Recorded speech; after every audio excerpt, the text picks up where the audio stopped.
پر عمل درآمد کو روکنا پھر بہت زیادہ مشکل ہو جاتا ہے۔ ایم کیو ایم کے اوپر اب دباؤ بڑھتا چلا جا رہا ہے۔ ایم کیو ایم کے اوپر جو دباؤ بڑھنا ہے اس کی بنیادی وجہ ہے، اور آپ کو یاد ہوگا کہ احسن اقبال صاحب جو مسلم لیگ نون کے سیکرٹری جنرل ہیں، ان کی طرف سے بھی ایک بیان سامنے آیا تھا جس میں انہوں نے ایم کیو ایم، خاص طور پر پاکستان مسلم لیگ کاف، ان دونوں جماعتوں سے کہا تھا کہ آپ خاص طور پر ایم کیو ایم کہ آپ ہیں متوسط طبقہ کی نمائندہ جماعت، اور آپ کے جو زیادہ سے زیادہ ووٹر اور سپورٹر ہیں وہ ہیں متوسط طبقے کے، اور متوسط طبقہ اس وقت موجودہ حکومت کے اندر جو مہنگائی ہے اس کا سب سے زیادہ نشانہ بن چکا ہے۔ لہٰذا اگر آپ نے اپنے ووٹر اور سپورٹر کی بات نہیں کرنی، ہماری تو چھوڑیں، اگر آپ نے اپنے ووٹر اور سپورٹر کی بات نہیں کرنی، ان کو مہنگائی سے بچانے کے لیے آواز نہیں اٹھانی، تو پھر آپ کا حکومت کے اندر رہنے کا کوئی فائدہ نہیں، اور اگر حکومت کے اندر رہنے کا کوئی فائدہ نہیں تو آپ کم از کم باہر نکل کے ان لوگوں کے ساتھ تو کھڑے ہوں جو آپ کا بنیادی طور پر ووٹ بینک ہے۔ اور یہی وہ نقطہ ہے جو اب ایم کیو ایم اور مسلم لیگ کاف سمیت دیگر جو جماعتوں کو سمجھ میں آ رہا ہے کہ اب اگر ہم مزید کچھ عرصہ اسی سیٹ اپ کے اندر موجود رہے تو پھر ہمارا حال بہت برا ہو جائے گا، کیونکہ یہ تمام جو چھوٹی چھوٹی جماعتیں ہوتی ہیں یہ ہلکے کی سیاست کرتی ہیں، 8-10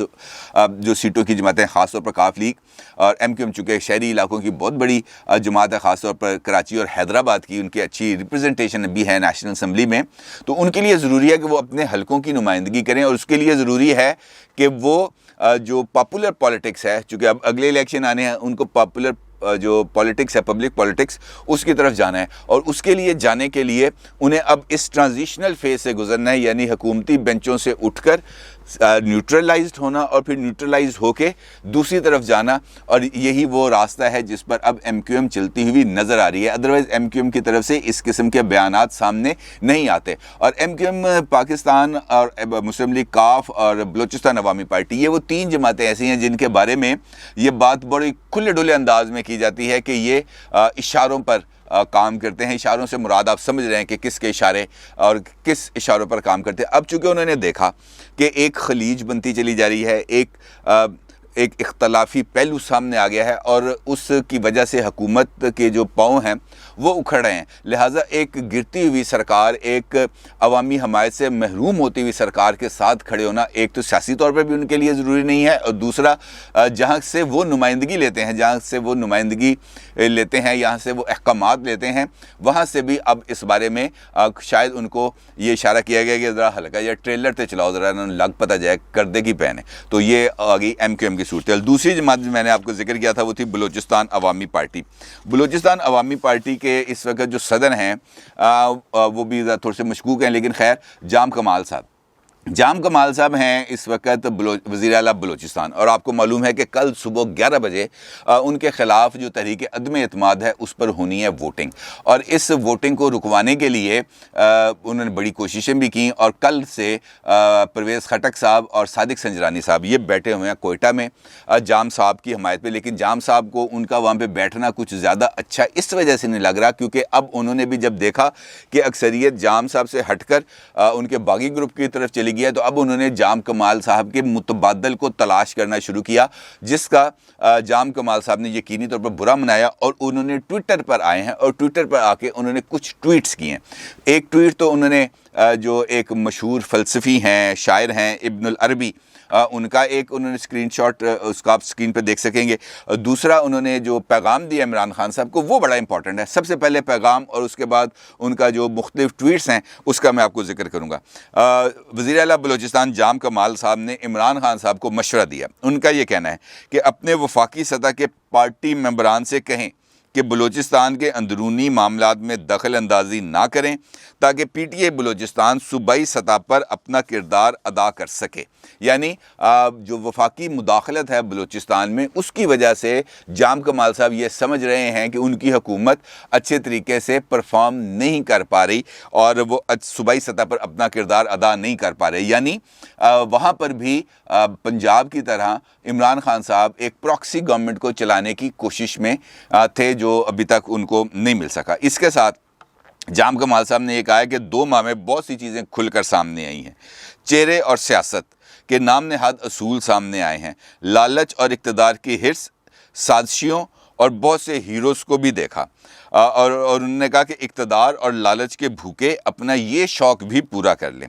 صوبے کو نقصانات کے ذمہ دار بی اے پی ناراض گروپ، پی ڈی ایم اور چند مافیاز ہوں گے۔ لیکن یہاں پر بھی یقینی طور پر اس پر بھی میں آپ کو بات کروں گا، لیکن وہ ٹویٹ جو انہوں نے نام پر مفکر، فلسفی اور شاعر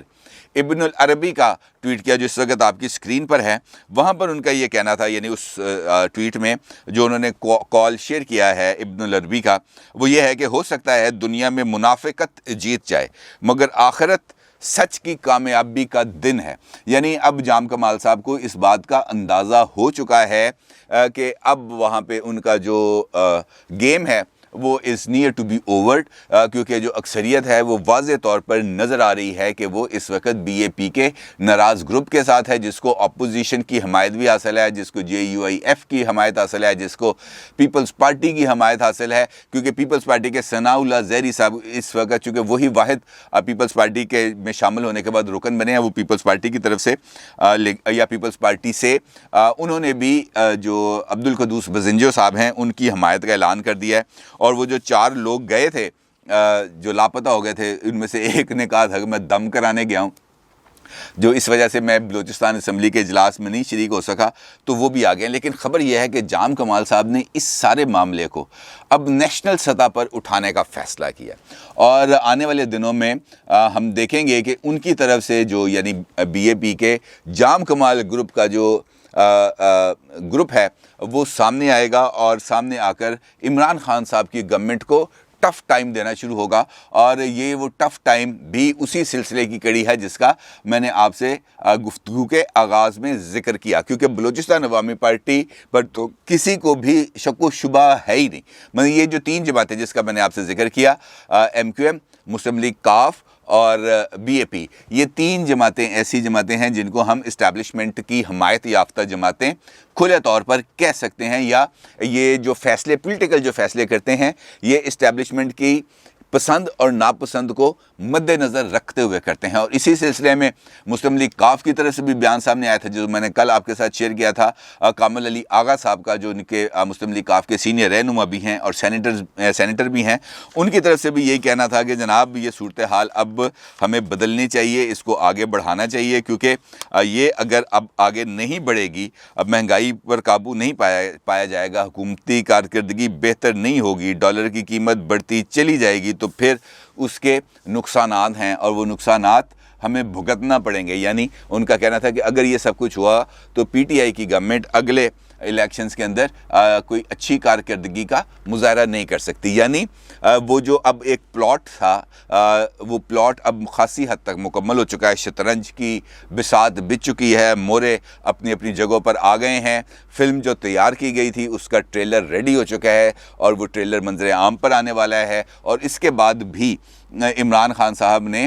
کچھ سبق نہ سیکھا، اور انہوں نے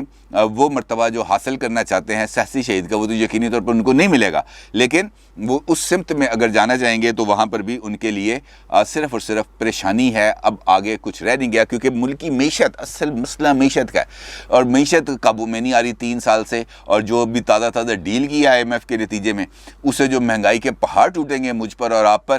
اس کی مثال نہیں ملے گی۔ اور یہ ہر روز کا جھٹکا ہے جو اب لگنے جا رہے ہیں، یہ جو آئی ایم ایف کے ساتھ گورنمنٹ کا جو معاہدہ ہے اس کے نتیجے میں یہ روز کے کرنٹ ہیں جو لگیں گے، روز کے بم ہیں جو پھٹیں گے مہنگائی کے، اور اس سے کسی کا بچنا بڑا مشکل ہو جائے گا۔ لہٰذا فلم، ٹریلر، اسکرپٹ، شطرنج سب کچھ ریڈی ہے، اور دیکھنا یہ ہے کہ اب یہ جو آخری چال ہے یا پہلا وار ہے وہ کون کرتا ہے۔ اپنی رائے کا ضرور اظہار کیجیے گا۔ آپ کو بہت شکریہ۔ اللہ حافظ۔